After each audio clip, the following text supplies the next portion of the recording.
नमो नारायण, जय महाकाल, जय माँ बगलामुखी। सभी मेरे दर्शकों का बहुत बहुत स्वागत है। आशा करता हूँ आप सभी लोग स्वस्थ होंगे, आपकी आध्यात्मिक उन्नति आगे बढ़ रही होगी। आज के मेरे वीडियो का टॉपिक है कि गंदे सपने आना, संभोग के दृश्य देखना, शरीर में दर्द होना, गुस्सा आना। जानना चाहते हैं आपके साथ कौन सी शक्ति है, तो इस वीडियो को पूरा देखिएगा। बहुत से ऐसे लोग हैं जिनको ऐसे गंदे सपने आते हैं, संभोग के दृश्य दिखाई देते हैं। एक बात आप समझिएगा, सबसे पहले तो उन सभी लोगों को मेरा नमस्कार है जो लोग ये अध्यात्म मार्ग पे आए हैं, मुझे सुन रहे हैं। अगर आप यहाँ तक पहुँच चुके हैं तो बहुत बहुत आप सभी लोगों को प्यार। आप लोग इस काबिल हैं कि आपने अध्यात्म को चुना, बल्कि मैं ये कह सकता हूँ कि आपने अध्यात्म को नहीं चुना, अध्यात्म ने आपको चुना। तो साधना और सवारी अपने सवार को खुद चुनती है। साधना आपके प्रारब्ध में होगी तो ही आपको मिलेगी, तो आपको चुन लिया गया है। आप मुझे सुन पा रहे हैं। अगर अच्छे से मेरी आवाज़ आप तक आ रही है तो निश्चित ही आप एक अच्छे इंसान हैं और इस मार्ग पे आए हैं और आगे बढ़ते रहें। यही मेरी अपने इष्ट श्री हरिनारायण से कामना है। मैं आज आपको बताऊंगा कि अगर आपको ये दृश्य दिखाई देते हैं तो क्या होते हैं इसके कारण। देखिए,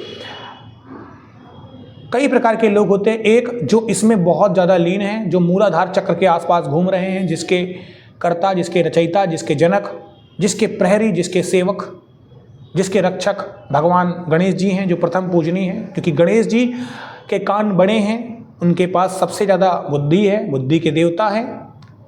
प्लैनेट बुध को रिप्रेजेंट करते हैं, उसके ऊपर रूल्ड करते हैं।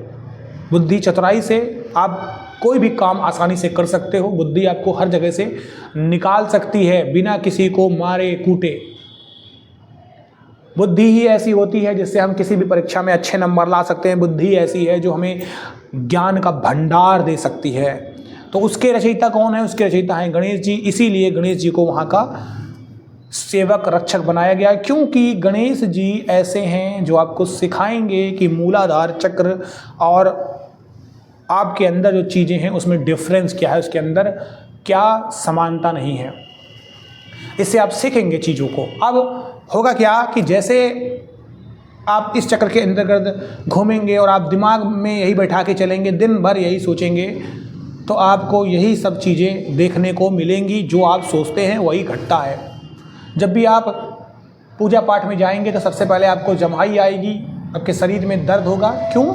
क्योंकि सबसे पहले निगेटिव एनर्जी आपके शरीर से निकलती है। सबसे पहला काम जो होगा वो होगा निगेटिव एनर्जी का निकलना। तो आपके शरीर से निगेटिव एनर्जी निकल जाएगी, और जब निगेटिव एनर्जी निकलेगी तो चीज़ें ऐसी आएंगी। अगर आप जो चीज़ सोचोगे दिमाग हमारा वही ला के खड़ा कर देगा। अगर आप सोचते हो कि यहाँ पर वो चीज़ है तो आपको वही चीज़ दिखाई देगी। अगर आपको बहुत ज़्यादा गुस्सा आ रहा है उस समय, तो ये मान के चलिए कि मोस्टली ऐसे लोगों को, अगर आपको बहुत ज़्यादा गुस्सा आ रहा है और ऐसे लोगों के साथ कोई उग्र शक्ति होती है, जैसे वो शक्ति हनुमान जी की भी शक्ति हो सकती है, वो शक्ति माँ काली की भी हो सकती है।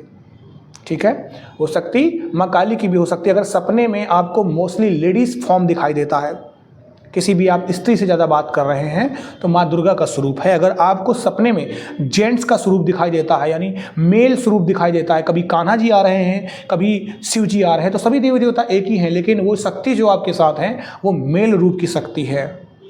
ठीक है, मेल रूप की शक्ति है। तो अगर आप किसी भी भगवान की पूजा कर रहे हैं और आप कंफ्यूज हो जाते हैं, तो पहले अपने सपनों को पहचानिए कि सपना क्या कह रहा है। अगर आपको फीमेल बहुत ज़्यादा दिख रही हैं तो फिर आप फीमेल डेटी को ही चूज़ करें, उन्हीं की कृपा करें, आपको जल्दी फ़ायदा होगा। भगवान एक है लेकिन रूप अनेक हैं। अब उन रूपों को आप अपनी सुविधा अनुसार चूज़ कर सकते हैं। ठीक है, अगर आपको मेल दिखाई देता है तो मेल में से चूज़ कर लीजिए। अब आप चूज़ कर लेते हैं तो इसमें कोई प्रॉब्लम नहीं है। इसके अलावा अब आपको चूज़ करना है तो उसमें भी आपको चुनना है कि मैं वैदिक साधना करूं कि मैं तंत्र की साधना करूं। इसमें भी आप चूज़ कर सकते हैं। मैं सुबह करूं, मैं ब्रह्म मुहूर्त में करूं, या फिर मैं रात्रि में 8 बजे के बाद करूं। अगर आप तंत्र चुनते हैं तो आपको बाय डिफ़ॉल्ट 8 बजे के बाद करना होगा, और अगर आप वैदिक चूज़ करते हैं तो आपको सुबह ब्रह्म मुहूर्त में करना होगा, या फिर 8 बजे से पहले पहले तो आपकी पूजा हो ही जाए। तो सपने आपको बताते हैं कि कौन सी दिव्य शक्ति आपके साथ है। ये भी एक कारण होता है कि जो हम ज़्यादा सोचते हैं वही हमें देखने को मिलता है। लेकिन इसके अलावा जब भी आप कभी भी किसी भी जगह जाते हैं, कहीं पर अखंड रामायण हो रहा हो, कहीं पर भागवत हो रहा है, कहीं पर कुछ भी हो रहा हो, गीता चल रही हो, हनुमान चालीसा चल रही हो, स्तुति चल रही हो, सुंदरकांड चल रहा हो, आप जाते हो और वैसे ही चीज़ों में आप थिरकने लग जाते हो। जिस भी देवी देवता को देखते आपके अंदर से प्यार आ जाता है, आंखों से आंसू आ जाते हैं, आपका शरीर थिरकने लग जाता है उस नाच पे, उस ताल पे, उस भजन पे, उस कीर्तन में। वही देवी देवता आपके साथ हैं। और सबसे बड़ी बात क्या होती है कि संभोग के दृश्य आना ये नेचुरल चीज़ है, क्योंकि जो बुरा चीज़ होगा सबसे पहले वही आपको सबसे ज़्यादा दिखाई देगा। आप एग्ज़ाम देते हैं तो पहले फेल होते हैं ना, जब फेल होते हैं तो आपको कैसे आता है? गुस्सा आता है कि मैंने इतनी मेहनत की, सब बेकार चली गई, इस बार मैं डबल स्पीड से करूँगा। तो आप जब पूजा अर्चना साधना करेंगे और आपको ऐसे दृश्य दिखाई देंगे तो आपको अंदर से आत्मग्लानि होगी कि मैं इतनी पूजा अर्चना करता हूँ, मैंने संभोग के दृश्य देखे और मेरे साथ ये चीज़ हो गई, मुझे नाइट फॉल हो गया, मुझे शीघ्र पतन हो गया, मुझे कुछ भी हो गया, XYZ डिस्चार्ज हो गया वगैरह जो भी। तो इससे भी आपको घबराना नहीं है, आपको सही से फोकस करना है, इन सब चीज़ों से आपको दूर हो जाना है। धीरे धीरे ये चीज़ें सुधर जाएंगी। अब कौन सी शक्ति आपके पास है? तो शक्ति यही है कि जिस भी देवी देवता को करने पर आपके अंदर सबसे ज़्यादा भाव आता है, जिसको आप सबसे ज़्यादा पसंद करते हैं, जिसको आप सबसे ज़्यादा मानते हैं, चाहते हैं, वही शक्ति आपके साथ है। जो लोग मेरे चैनल पे नए आए हुए हैं, मेरे चैनल को लाइक और सब्सक्राइब करें। जो लोग मेरे चैनल पे पुराने से हैं, उनका अभी तक के सफ़र के लिए बहुत बहुत प्यार, शुक्रिया। नमो नारायण, जय महाकाल, जय माँ बगलामुखी।